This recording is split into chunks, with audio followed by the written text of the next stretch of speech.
Bienvenidos una vez más a Un Día con Ángel aquí en Excelsior TV.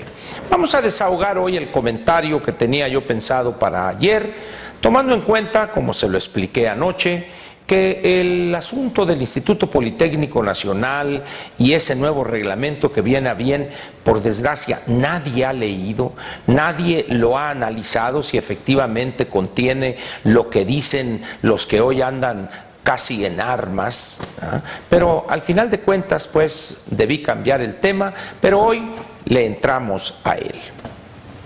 Mire usted, por razones de tipo familiar y algunas veces de tipo profesional, yo viajo frecuentemente al sur de Sonora y al norte de Sinaloa. Tengo familia en ambas ciudades y aprovecho las visitas para tener pláticas amenas, llenas de anécdotas, si usted gusta, pero y salpicadas, diría el borracho, con algunas Pacífico bien frías.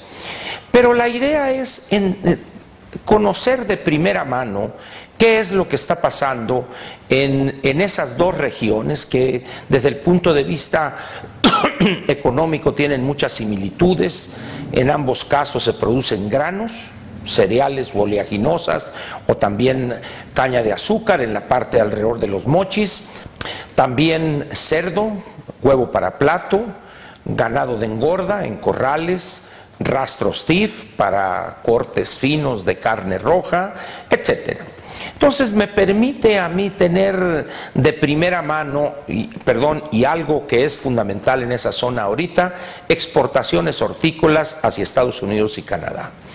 Estas pláticas me permiten conocer de primera mano cuál es la reacción o cuáles son los efectos que algunas políticas públicas están teniendo en esta región, como le dije, el sur de Sonora y el norte de Sinaloa, en una actividad que es fundamental para el país. En un caso, para abastecer de ciertas hortalizas, ciertos productos hortícolas al mercado nacional y también de la exportación, como es el tomate. No se dice jitomate, jitomate era algo que intentaban cultivar los aztecas, es tomate, pimientos de colores, chile jalapeño, berenjena, etcétera.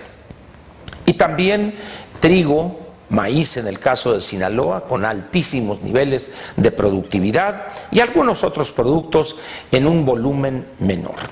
Pero al final de cuentas, esta amplia región que abarca parte de dos estados importantes desde el punto de vista agropecuario, los productores tienen algo que decir y las más de las veces, por desgracia, no son escuchados por una burocracia centralizada que, si bien hace años tuvo algún contacto estrecho con esta región y otras similares del país, hoy parece que se ha construido una barrera infranqueable. O si en un determinado momento dicen que los escuchan, en realidad con dificultades los oyen. Entrando al terreno práctico con ellos, las quejas fundamentalmente son el tratamiento fiscal, no solo en la elevación de los impuestos, sino en el manejo del IVA, por ejemplo, el tratamiento que se les da para pagar en tiempo y forma el IVA, particularmente en el caso de las importaciones temporales, alguna vez aquí lo comentamos, y la tardanza para regresarles el IVA. En otros casos, los problemas archiconocidos de la comercialización. Y me voy a enfocar en este último tema. ¿Por qué? Porque al final de cuentas, para el sector agropecuario, todo empieza con la compra de insumos y todo termina con la venta de lo producido. El Estado mexicano tiene una larga historia de manipulación política y control de los productores del campo mediante ese eslabón crítico en la cadena que es la comercialización. En los tiempos del presidente Miguel Alemán se creó primero la Comisión de Maíz y luego se llamó Comisión Nacional de Maíz, que tenía por objeto la producción de semillas mejoradas y también el acopio de grano. Posteriormente, con el presidente Ruiz Cortines, la Comisión Nacional del Maíz cambia y amplía sus funciones y se llamó CEIMSA, compañía exportadora e importadora mexicana. Posteriormente, en los años del presidente López Mateos, esta última institución, CEMSA, cambia a la CONASUPO y dura muchísimos años hasta que prácticamente desaparece. Posteriormente, en 1991, se crea la agencia, cuyo nombre es Acerca, que se encarga fundamentalmente de apoyar a los productores en esa última etapa de la comercialización. Todo este rosario de instituciones o de dependencias, si gusta usted, las cuales además fueron complementadas durante decenios por esos nidos de corrupción que fueron el Banjidal en el otorgamiento de crédito, Pronace en la venta de semillas mejoradas, Fertimex, que originalmente se llamó Guanos y Fertilizantes de México y posteriormente Fertilizantes Mexicanos, y también ya desaparecida en el caso de los fertilizantes. Anaxa, la Aseguradora Nacional Agrícola y Ganadera, que vendía a los productores seguro, el seguro de su producción, seguro contra incendios, etcétera.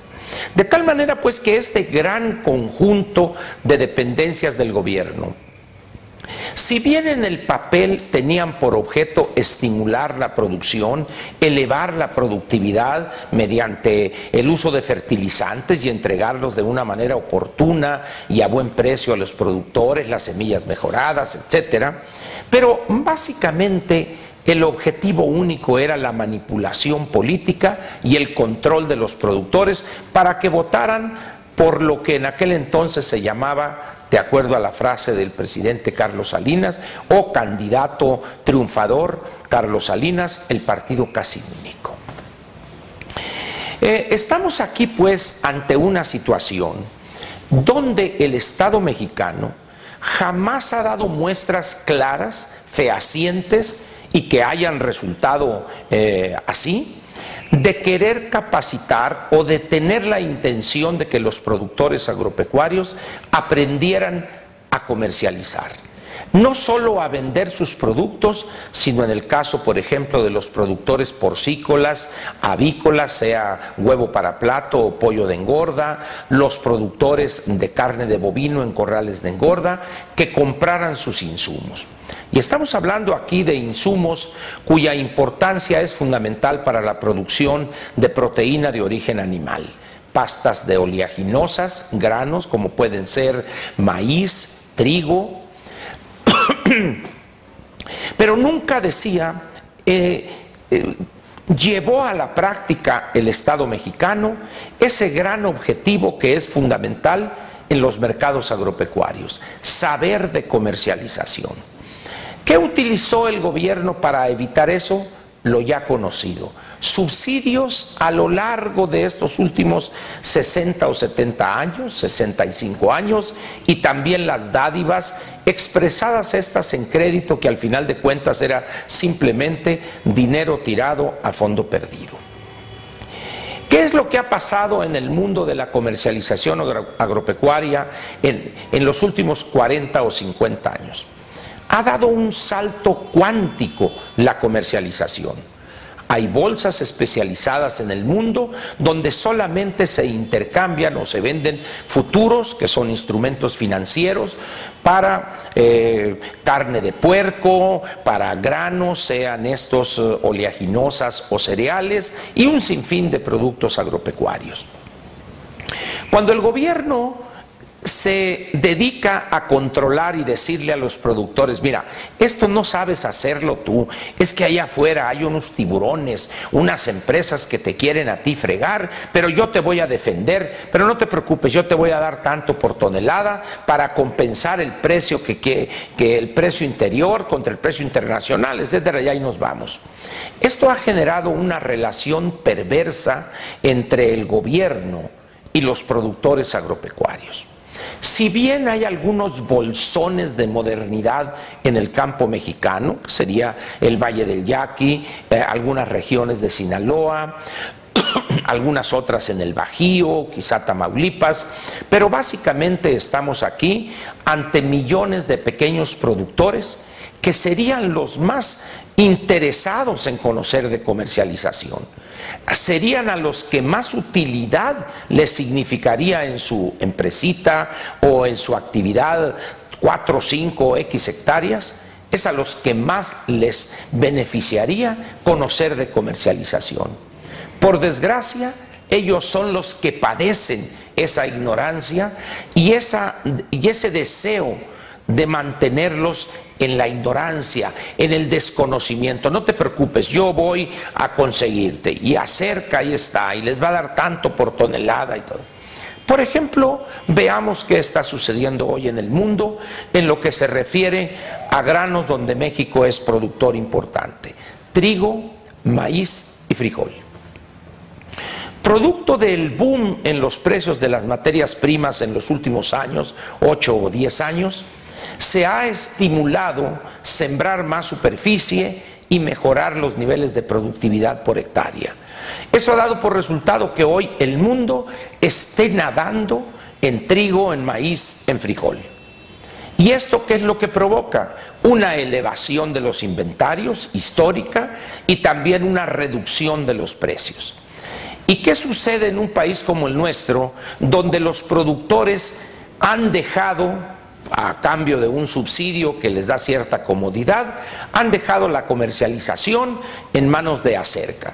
Un grupo de burócratas sabios, supuestamente, donde las prácticas de corrupción y de manipulación, compra de divisas, una bola de sinvergüenzadas, de tal manera que hoy los productores de maíz, por ejemplo, están pasando las de Caín. ¿Por qué? Porque al estar la comercialización en manos de esta dependencia burocrática, que depende de la cantidad de subsidios que en un determinado momento Hacienda esté dispuesta a entregar para repartir a los campesinos, sufren porque ni con mucho van a obtener el precio que esperaban ellos, pensando en que si el año pasado, por ejemplo, vendieron a 4,000 pesos la tonelada, por poner un número fácil, pues ahora quizá tengan que venderle en el mejor de los casos en 2,600, 2,700. ¿Cuál es la enseñanza que queda aquí? Es hora ya de que el gobierno federal entienda que en México hay mayores de edad, que todas estas dependencias plagadas de burocracia y de pícaros y sinvergüenzas se cierren en un periodo razonable, pero al mismo tiempo los productores empiecen a contratar ellos técnicos que les enseñen, que los representen, para que defiendan sus intereses, y al cabo de un cierto número de años, algunos de ellos se conviertan para trabajar en favor de ellos y los suyos, de una mejor comercialización. En tanto el gobierno mexicano no esté dispuesto a hacer eso, seguirá la derrama de subsidios hasta que esto truene, hasta que esto se acabe y no sea posible darles más, y los campesinos entonces se quedarán sin el subsidio que hoy más o menos le entregan tarde pero sin sueño, diría el clásico, pero se quedarán en la completa ignorancia, indefensos ante un mercado de granos en el mundo que se ha especializado a niveles inimaginables hace 30 o 40 años. Espero que haya sido interesante este tema y lo espero mañana, donde seguiremos con algún temita al cual le vamos a rascar y van a salir toneladas de maíz muy baratas. Nos vemos mañana aquí en Un Día con Ángel en Excelsior TV. Muchas gracias y muy buenas noches. Te invitamos a seguir cuestionando la información con los siguientes videos.